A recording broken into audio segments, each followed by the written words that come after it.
Hello दोस्तों, नमः शिवाय। दोस्तों, होली का पर्व आने वाला है। सब प्रथम तो आपको बहुत बहुत शुभकामनाएं और बधाइयाँ। आपके जीवन में सुख समृद्धि और बरकत बनी रहे और आपके सारे जीवन के कष्ट जो हैं होलिका माता हर ले और आपके जीवन में खुशहाली आए, समृद्धि आए और बरकत आए और आपका जीवन आनंदित होते हुए जीवन को अच्छी तरह जिए। तो दोस्तों, आज मैं ये बताऊंगी आपको कि होली का पर्व 2024 में कितनी तारीख को पड़ रहा है।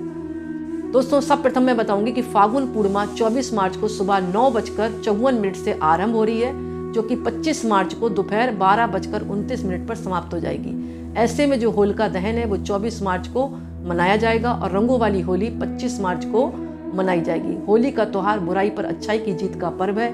इस दिन लोग अपने गिले शिकवे दुश्मनी मिटाकर एक दूसरे को गुलाल लगाते हैं, गले मिलते हैं और बधाइयाँ देते हैं। तो दोस्तों, एक बार फिर आपको बहुत बहुत शुभकामनाएं और बधाई। दोस्तों, अब ये मैं बताऊंगी कि जो होलिका दहन है वो वैदिक पंचांग के अनुसार 24 तारीख रविवार को 11:15 से शुरू होकर 12:23 पर दहन होगा। फिर आप सुन लें, वैदिक पंचांग के अनुसार 24 तारीख रविवार मार्च रात को 11:15 से शुरू होकर 12:23 पर होलिका माता का दहन होगा। ये रात का समय 1 घंटे का 14 मिनट का समय बताया गया है। तो ये इस टाइम जो है दहन का है और रंगों वाली होली जो है 25 मार्च को खेली जाएगी। अब दोस्तों, मैं ये बताऊंगी कि होली की पूजा कैसे करनी चाहिए। वैसे तो अपने घर की परंपरा के अनुसार की जाती है, लेकिन जो विधि शास्त्रों में बताई है उसके बारे में मैं बता रही हूँ। सब प्रथम आप स्नान करें, सायंकालीन पूजा करें होली की तो अति उत्तम है, क्योंकि गोदोली बेला का बहुत ज़्यादा महत्व होता है, प्रदोष काल का महत्व होता है, पूजा का बहुत ज़्यादा होता है। और जिनके घर में साय के समय नहीं होती, जैसे अब होली बहुत दूर है, आपका घर बहुत दूर है, तो महिलाएं जो है दिन में भी जाकर कर सकती हैं। ऐसी कोई बाउंडेशन नहीं है। आपको क्या करना है, 1 लोटा जल लें और होलिका माता के पास जाएं। वहाँ पर कच्चे सूत से परिक्रमा करनी है, अक्षत चढ़ाएं। अक्षत आपको चढ़ाने, अक्षत का मतलब होता है साबुत चावल और फूल, गुड़, माला और कंडे की माला आती है, उसको भी अर्पण कर सकते हैं। रोली है, गुलाल है, हल्दी की गांठें हैं, पिसी हुई हल्दी भी आप चढ़ा सकते हैं, नारियल है, बतासा है, गेहूँ की बाली है, गन्ना है। अपने घर में बने हुए पकवान जैसे पूड़ी है, हलवा है, किसी के घर में गुजिया बनती है क्योंकि गुजियों का त्यौहार है, वो भी आप चढ़ा सकते हैं। चने की बाली और मूंग की दाल भी आप अर्पण कर सकते हैं और मूंग की दाल की बाली मिल जाए वो भी आप अर्पण कर सकते हैं। हलवा अर्पण कर सकते हैं मूंग की दाल का और एक दीपक जलाएं माँ के आगे।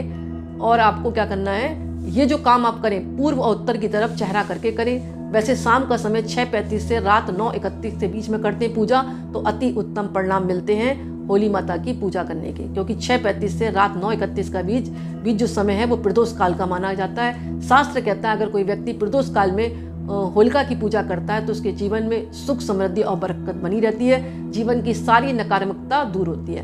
तो दोस्तों, जब भी आप पूजा कर रहे हो तो प्रेम भाव के साथ करें और पूजा का मंत्र आप जपें। ओम होलिकाय नमः। भक्त प्रहलाद के लिए भी आप कह सकते हैं ओम प्रहलादाय नमः, या भगवान नरसिंह का भी आप ध्यान करें, ओम नरसिंहाय नमः, ओम नरसिंहाय नमः। ये 3 मंत्र का जाप तो आपको करना ही है, ओम होलिकाय नमः, ओम प्रहलादाय नमः, ओम नरसिंहाय नमः। तो दोस्तों, क्योंकि इनका ही रोल है होली माता की पूजा में। दूसरी चीज़, आप विष्णु लक्ष्मी जी की भी पूजा कर सकते हैं। दोस्तों, यहाँ पर मैं एक बात कहना चाहूँगी, क्योंकि होलिका का दहन हो रहा है तो इसमें आपको गुलाल भी माँ को जरूर अर्पण करना चाहिए। और सब प्रथम जो गुलाल अर्पण कर रहे हैं उसके बाद जो है आप घर पर आकर भगवान को लगाएं, पूजा करें। पहले भी आप भगवान की पूजा कर सकते हैं, ऐसी कोई बाउंडेशन नहीं। छोटी छोटी बातों पर संशय ना किया करें। जैसे आपने घर में पूजा कर ली, तब आप होलिका माता के पास गए चढ़ाने गुलाल, या फिर आप वहाँ से आए तब गुलाल आप भगवान को अर्पण कर सकते हैं। छोटी छोटी बातों पर संशय पैदा ना करें।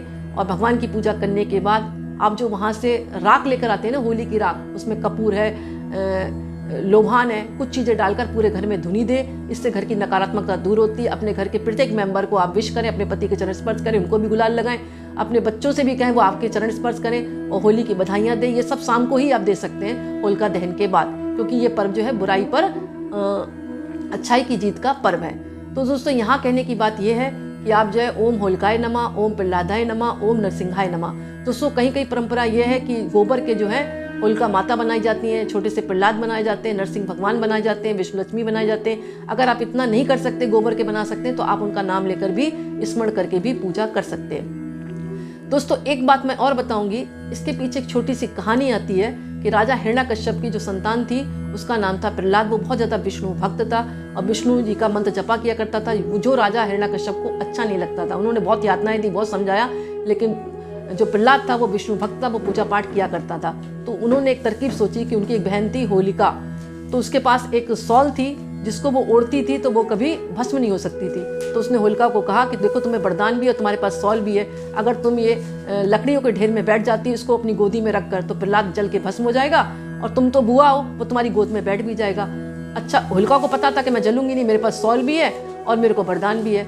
लेकिन आपको सभी को पता है बुराई पर अच्छाई की जीत का पर्व है, तो यहाँ पर होलिका बुरा बर्ताव कर रही थी, बुआ होने के बाद भी उसने अपनी गोदी में प्रहलाद को रखा, और हिरण्याकश्यप ने जब होली जलाई तो जो होलिका माता तो जल के भस्म हो गई। कहीं कहीं ऐसा भी कहा जाता है कि वो शॉल ओढ़ी थी वो उड़ गई उनकी, और वो खाली रह गई तो भस्म हो गई, और प्रहलाद यूं की तो निकल आया। तभी लोगों जो है होली का पर्व मनाते हैं, और होली का पर्व जैसे बुराई पर अच्छाई की जीत का पर्व है। ऐसा भी कहा जाता है कि उस दिन से जो है होलिका माता की भी पूजा की जाने लगी, क्योंकि बुराई को खत्म करना चाहते दुनिया से, क्योंकि वो बुराई कर ही रही थी, क्योंकि बुआ थी, उसके बाद भी उन्होंने प्रहलाद को अपनी गोदी में रखा ये जानकर कि ये भस्म हो जाएगा। तो गलत होता है दोस्तों।